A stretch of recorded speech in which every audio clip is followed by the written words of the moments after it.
수요일 새벽기도 나오신 성도님들을 예수님의 이름으로 환영하고 축복합니다.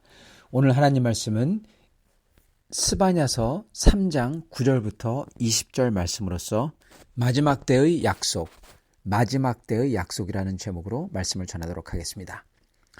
그때 내가 여러 백성의 입술을 깨끗하게 하여 그들이 다 여호와의 이름을 부르며 한 가지로 나를 섬기게 하리니 내게 구하는 백성들 곧 내가 흩은 자의 딸이 구스강 건너편에서 예물을 가지고 와서 내게 바칠지라. 그날에 네가 내게 범죄한 모든 행위로 말미암아 수치를 당하지 아니할 것은 그때 내가 네 가운데에서 교만하여 자랑하는 자들을 제거하여 네가 나의 성산에서 다시는 교만하지 않게 할 것임이라. 내가 곤고하고 가난한 백성을 네 가운데에 남겨두리니 그들이 여호와의 이름을 의탁하여 보호를 받을지라. 이스라엘의 남은 자는 악을 행하지 아니하며 거짓을 말하지 아니하며 입에 거짓된 혀가 없고 먹고 누울지라도 그들을 두렵게 할 자가 없으리라. 시온에 따라 노래할지어다. 이스라엘아 기쁘게 부를지어다. 예루살렘 따라 전심으로 기뻐하며 즐거워할지어다. 여호와가 네 형벌을 제거하였고 네 원수를 쫓아냈으며 이스라엘 왕 여호와가 네 가운데 계시니 내가 다시는 화를 당할까 두려워하지 아니할 것이라. 그날에 사람이 예루살렘에 이르기를 두려워하지 말라. 시온아 네 손을 늘어뜨리지 말라. 너의 하나님 여호와가 너희 가운데 계시니 그는 구원을 베푸실 전능자이시라. 그가 너로 말미암아 기쁨을 이기지 못하시며 너를 잠잠히 사랑하사 너로 말미암아 즐거이 부르며 기뻐하시리라 하리라. 내가 절기로 말미암아 근심하는 자들을 모으리니 그들은 네게 속한 자라. 그들에게 지워진 짐이 치욕이 되었느니라. 그때 내가 너를 괴롭게 하는 자를 다 벌하고 저는 자를 구원하며 쫓겨난 자를 모으며 온 세상에서 수욕받는 자에게 칭찬과 명성을 얻게 하리라. 내가 그때 너희를 이끌고 그때 너희를 모을지라. 내가 너희 목전에서 너희의 사로잡힘을 돌이킬 때에 너희에게 천하 만민 가운데에서 명성과 칭찬을 얻게 하리라. 여호와의 말이니라. 아멘. 네, 오늘 이 말씀은 스바냐서의 마지막 부분입니다. 스바냐 선지자는 하나님의 심판의 날을 두려워하지 않는 백성들에게 하나님께서 그들을 심판하리라는 메시지를 전했습니다. 처음에는 이 유다의 죄 그리고 이거에 대한 심판을 알리셨고 그 다음에는 유다 백성을 괴롭혔던 그 이웃 나라들 특히 시기 질투가 가득해서 이 아수르에게 멸망당해서 남았던 북이스라엘 사람들 이 사람들을 잔인하게 아주 나쁜 짓을 했던 그 암몬과 모압 그들에 대해서 그 시기 질투 가득한 자들에 대해서 맹렬한 심판을 선포하십니다. 그런 다음에 그 당시 강대국이었던 구스와 아수르에 대해서 심판을 선포하시죠. 이렇게 이스라엘 주위 나라들 특히 시기 질투로 가득했던 모압과 암몬 그 다음에는 강대국 구스와 아수르 여기에 심판을 다 선포하신 겁니다. 자, 그런 다음에 선지자는 하나님의 진짜 관심인 하나님의 백성 유다 백성들에게 다시금 시선을 돌립니다. 그래서 말씀을 전하세요. 그러면서 왜 그들이 심판받는지 그 이유에 대해서 선포하셨어요. 그게 바로 저희가 어저께 들었던 말씀입니다. 특히 그들의 사회적 종교적 지도자들 때문에 모든 사람들이 다 같이 그런 사람들도 물들어서 다 같이 수치를 모르는 사람들이 되었다고 하십니다. 즉 죄를 지어도 뻔뻔스러운 사람들, 회개하는 거리가 먼 사람들이 됐다고 하시죠. 그리고 반드시 이들을 무시무시하게 심판하시겠다고 말씀하십니다. 그런 다음에 바로 오늘 말씀을 전하시는 거예요. 오늘 말씀은 바로 하나님 앞에서 남은 자들, 이스라엘 중에서 남은 자들, 이 남은 자들이라는 게 말이 굉장히 중요합니다. 이게 계속 구약과 그리고 신약에서도 반복이 됩니다. 남은 자들, 올바른 자들이죠. 즉 수치를 아는 사람들입니다. 이 멸망당한 사람들 수치를 모르는 사람들이고 남은 자들은 수치를 아는 사람들이에요. 그릇된 지도자들 때문에 고난을 당하지만 하나님을 믿고 의지하면서 수치를 알기 때문에 어떻게 합니까? 엎드리는 거예요. 회개하며 엎드리는 사람들. 그러면서 주를 찾는 사람들이죠. 그 사람들에게는 하나님께서 그들을 위한 회복의 날을 가져오시겠다고 약속한 게 바로 오늘 말씀인 것입니다. 그 회복의 날은 바로 그 남은 자들에게 주시는 거예요. 다른 사람에게는 안 주는 겁니다. 그래서 남은 자, 다른 사람은 아니라는 뜻입니다. 그리고 고생하고 끝까지 신앙을 시킨 그 사람들, 그렇게 말씀하시는 거죠. 그 회복은 첫째는 이방에 잡혀간 그들이 다시금 돌아오게 하는 것, 그거고, 그리고 또한 그 이상의 회복을 말씀하세요. 심지어 예수 그리스도의 재림 때의 회복마저도 오늘 스바냐서에서 선포하고 있는 것입니다. 주님이 가져오시는 회복은요, 물론 그 당시 그분들을 위한 회복이지만은, 그렇지만 그분들을 위해서, 성도들을 위해서 모든 나라들과 심지어 창조 세계마저도 회복시키고 그 남은 자들이라고 불리는 수치를 알아서 주님 앞에 회개로 엎드리며 주님을 의지하는 사람들, 이들을 그날 온 세상 가운데에서 영광을 주시겠다는 겁니다. 이게 바로 오늘 말씀의 요지입니다. 그 영광으로 끝나요. 자, 하나님께서 그렇게 회복을 이루시겠다는데 그 시작을 어떻게 하시냐, 이걸 저희가 봐야 됩니다. 9절 보면은 입술을 깨끗게 하리라, 그렇게 말씀하십니다. 여러분, 그 회복의 시작을, 그렇게 시작이, 첫 스타트가 그거예요. 입술의 회복이에요. 그때 내가 여러 백성의 입술을 깨끗하게 하며, 이렇게 말씀하십니다. 그래서 여호와의 이름을 부르며 섬기게 하겠다는 것입니다. 여기서 이 회복의 시작이 입술을 깨끗게 함이라는 사실을 저희가 잘 봐야 됩니다. 왜냐하면 모든 회복의 시작은요, 여러분 어디서 시작되냐? 바로 저희 영혼 속에서부터 시작이 됩니다, 여러분. 영혼 속에서부터 시작돼요. 그 영혼의 회복, 그리고 표현, 회복의 표현과 증거, 그리고 회복을 되게 하는 격려, 그건요 전부 다 말입니다, 여러분. 말이에요. 주님 앞에서 수치를 알게 된 사람이라면 무엇보다도 그가 주님 앞에서 하는 말이 달라지는 겁니다, 여러분. 자기의 죄스러운 모습을 보며 그 죄스러운 모습에 대한 고백이 입술에서 나오는 거예요.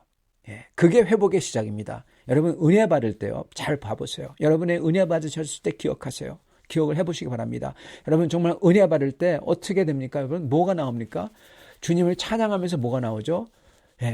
나에 대한, 내 죄스러운 모습에 대한, 그 하나님 앞에서 내 죄스럽고 부끄러운 모습에, 부족한 모습에 대해서 고백이 나오고, 그러면서 하나님 앞에 낮게 엎드리게 됩니다. 그게 은혜 받았을 때 일어나는 현상이에요. 그죠? 그 고백이 입술에서 나오는 거예요. 그게 바로 깨끗하게 되는 것입니다, 여러분. 깨끗하게 되는 것, 회개죠. 깨끗하게 되는 것, 죄를 불로 태우는 거죠. 성령으로서 우리 속에서 성령의 불로 태우는 겁니다. 그래서 우리 속에 우리의 모습에 대한, 우리의 죄에 대한 안타까움과 고백과 애통함이 막 쏟아져 나오고 주님 앞에 울며 엎드리고, 그래서 그 입술이 나오는 말들이 깨끗해져요, 여러분. 영혼이 깨끗해졌거든요. 주님 앞에서 하는 말이 달라지는 겁니다, 여러분. 그리고 거기에서 동시에 찬양과 감격과 감사가 나오고요. 여러분, 그래서 진짜 감격과 성령의 감격, 성령의 불로 인해서 막 불로 태워지며 감격과 감사와 찬양은요, 반드시 회개를 동반합니다. 고백과 회개를 동반해요. 내 모습을 보면서 너무나 부족한 것을 보며 이게 애통해 하는 거예요. 그리고 더 이상 옛 모습으로 살지 않겠다고 결단하는 겁니다. 여러분, 그게 꼭 동반해야지만 그게 진짜 감사고 진짜 찬양입니다.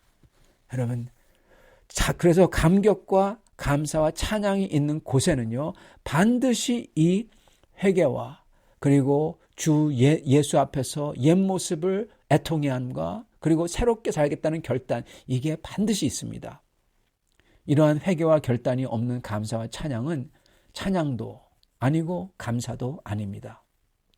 정말 감사하다면 돌이켜 죄를 미워하고 내 모습을 보며 애통해하며 그리고 주를 사랑해야 하고, 그리고 그거에 대한 말이 터져 나오기 때문에 그렇습니다.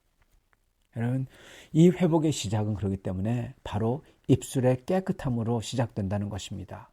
물론 영혼 속에서 성령의 불로서 저희가 회개로 시작하지만은, 은혜의 감사로 시작하지만, 그 두 개로 시작하지만, 그래서 터져 나오는 게, 적어도 겉에 표현되는 게 입술의 깨끗한 말이라는 것입니다.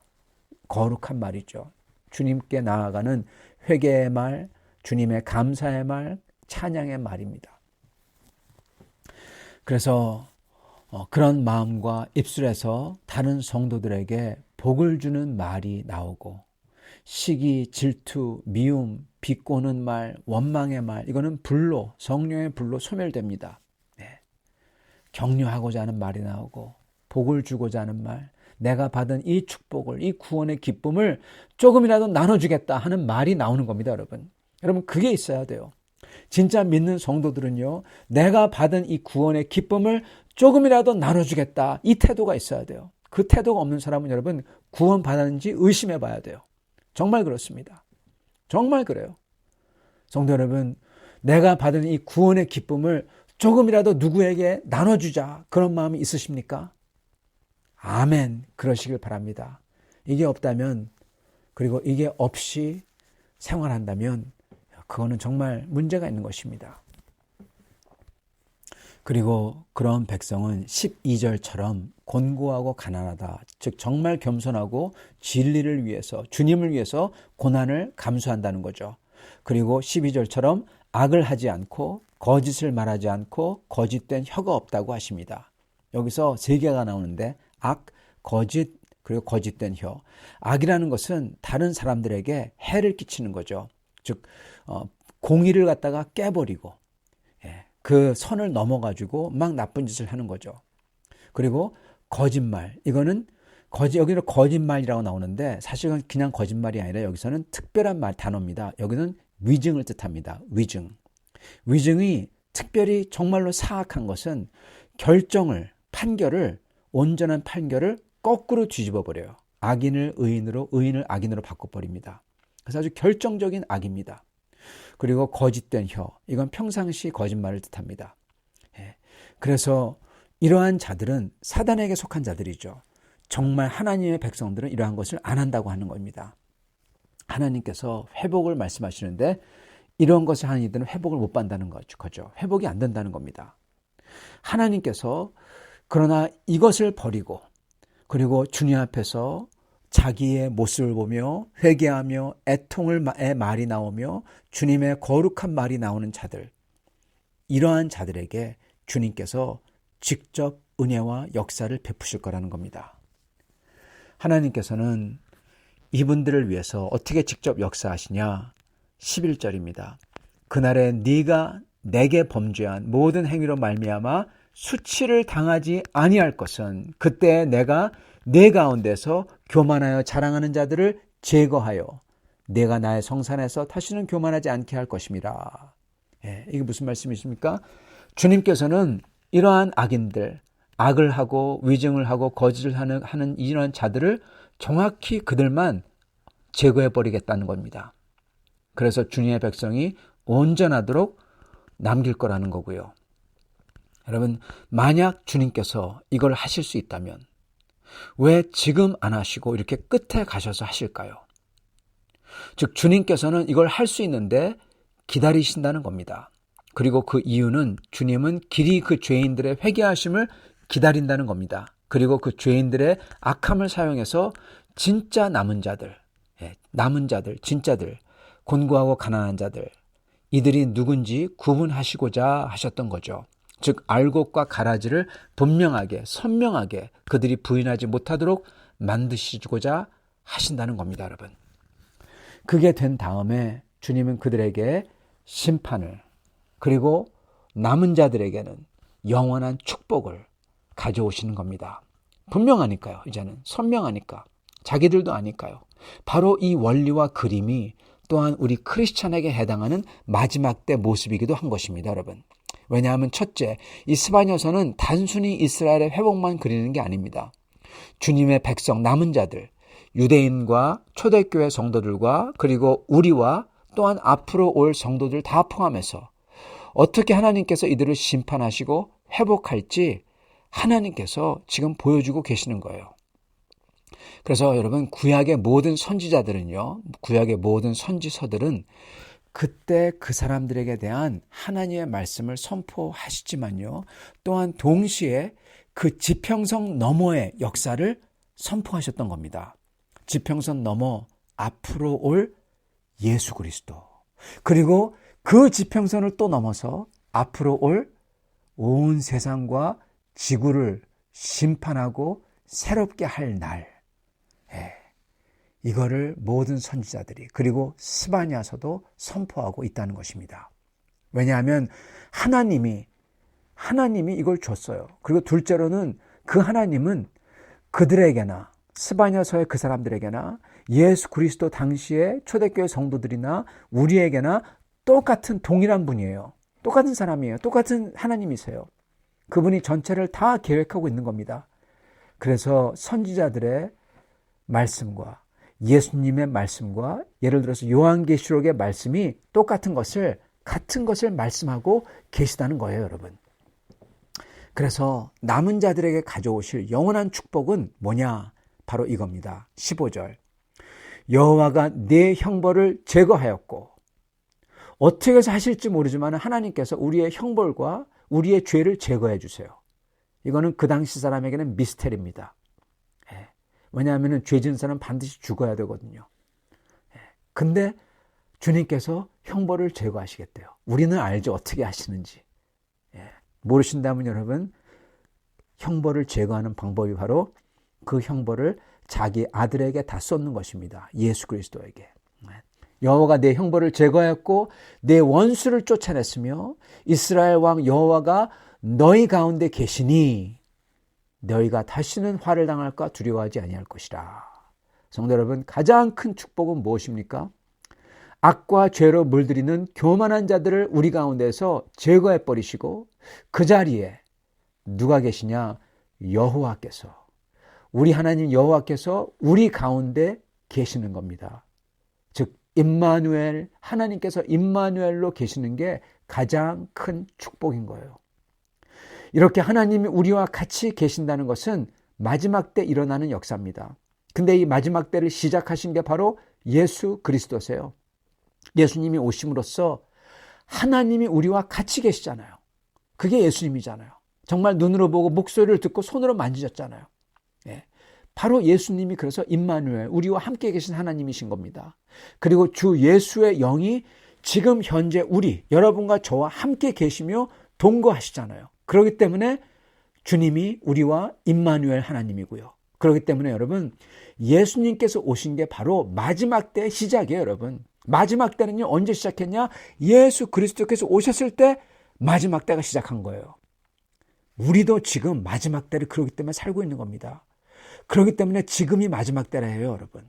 그렇기 때문에 예수님이 오신 게 마지막 때이기 때문에, 마지막 때에만 임마누엘이 임하기 때문에 지금 우리가 마지막 때에 살고 있는 거예요. 그렇기 때문에 마지막 때에 향한, 마지막 때를 가르치는 성경의 모든 말씀은 바로 지금 우리를 향한 가르침과 말씀이라는 겁니다. 정말 이 마지막 때가 완성되는 날이 바로 예수님께서 재림하시는 날이고요. 그때 우리가 믿고 바라던 게 다 눈에 보이고 손으로 직접 만질 수 있게 되는 거죠. 이거를 지금 스바냐서를 통해서 약속하고 계신 겁니다. 성도 여러분, 이 약속에 우리 하나님이 여기다가 축복에 축복을 더해 주십니다. 스바냐서를 보면은 축복에 축복을 더해 주세요. 짧지만은 이것다가 1, 2, 3 더해 주세요. 놀라운 축복입니다. 첫째, 하나님께서 우리를 보시고 기뻐할 거래요. 얼마나 기분이 좋습니까, 여러분? 누가 우리를 보고 좋아하면 얼마나 기분이 좋아요. 근데 하나님 우리를 보고 기뻐하시고 좋아하세요. 얼마나 좋을까요? 두 번째 축복은 하나님께서, 하나님 자신이 기쁨을 이기지 못하시고 우리를 잠잠히 사랑하시고 조용히 사랑하시면서, 어떻게 그게 무슨 뜻인지 모르지만 조용히 사랑하시면서 하나님께서 우리를 즐거이 부르시고 우리의 이름을 기쁨으로 부르신다는 겁니다. 그리고 세 번째 축복은 하나님께서 그런 우리에게 천하 만민 가운데에서 명성과 칭찬을 얻게 하리라. 그렇게 마지막 절에 약속을 하세요. 명성과 칭찬을 얻게 하리라. 이걸 반복을 하십니다. 여러분, 이게 무엇입니까? 한마디로 말한다면 명성과 칭찬, 영광입니다. 영광. 하나님의 영광, 우리가 얻을 만한 게 아니라 하나님의 영광을 우리에게 부여해 주시겠다는 겁니다. 부어주시겠다는 것입니다. 우리는 아무것도 아닌데 하나님께서 소위 신약의 말로는 면류관을 씌워주겠다는 거예요. 하나님의 왕자와 공주로서. 이 뜻입니다. 이걸로 스바냐서 선지자의 예언이 끝을 맺습니다. 이게 마지막 절이에요. 거기서 끝나요. 여러분, 이 예언은, 이 말씀은 바로 우리의 예수 그리스도를 믿는 사람들에게 주신 우리의 소망인 겁니다. 이게 우리의 비전이고 이게 우리의 소망이에요. 이게 우리의 제일 큰 소망입니다. 이거에 우리를 드라이브를 걸고 우리를 지탱해 주고 우리에게 기쁨을 주고 그 어떤 일이 있더라도 우리에게 소망을 주는 겁니다. 사랑하는 성도 여러분, 이게 남은 자들의 소망이고 기쁨입니다. 이러한 주님께서 잠잠히 기뻐하시며 사랑하시는 이 한 소망을 믿고 주님을 따르는 성도들이 다 되실 수 있기를 간절히 축원합니다. 같이 기도하겠습니다. 사랑의 하나님, 감사와 찬양을 드립니다. 하나님께서 참으로 오늘 저에게 주신 이 말씀, 이 기쁨의 말씀, 저희가 이것을 받고 이를 믿고 기쁨과 감격과 감사와 그리고 회개와 애통함과 주께 나아가 주를 더 사랑하기를 원하는 마음으로 주님께 나아옵니다. 하나님 아버지 감사합니다. 하나님께서 이렇게 저희 가운데서 이 악과 위증과 거짓을 하는 자들을 놔두시고 이를 통하여서 알곡과 가라지를 분명하게 하시고 그래서 저희 구원이 더욱더 더 확고하게 하시게 하심을 주님 감사를 드립니다.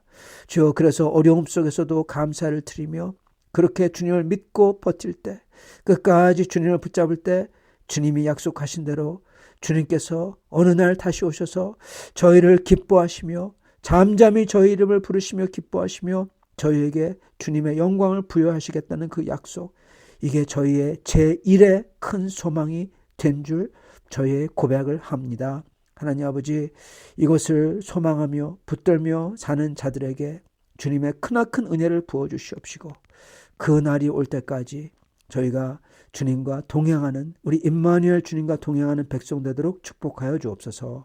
예수 그리스도 받들어 기도드리옵나이다. 아멘.